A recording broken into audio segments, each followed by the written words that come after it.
So I'm rewatching all of Stargate, and today we begin with the movie from 1996.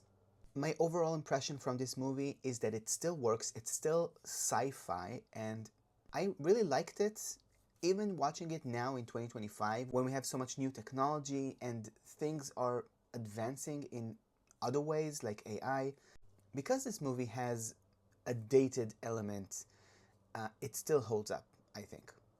So now let's talk about a couple of things in the movie that I want to mention and have a little bit of a discussion about. The first thing I want to talk about is the world building. If you look at the Stargate movie from 1996, you'll realize the storytelling works for our time too. A Stargate could exist in our world and we would not know about it. That makes the storytelling so much better because it makes you wonder, what if? What if it happened in our world? What if? The next part I want to mention is the contrast between Daniel Jackson and Jack O'Neill. Both of them in the movie come from a place of suffering. Daniel Jackson suffers because his life is quite miserable. He's misunderstood and broke. On the other hand, you hand Jack O'Neill, which is a career military man, grieving the death of his son. The dynamics between them and the mindset between each of them is quite wonderful.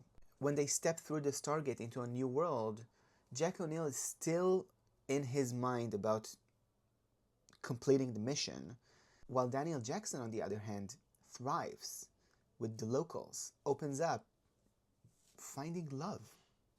Okay, and the final thing I want to mention is how beautifully this movie set up SG-1.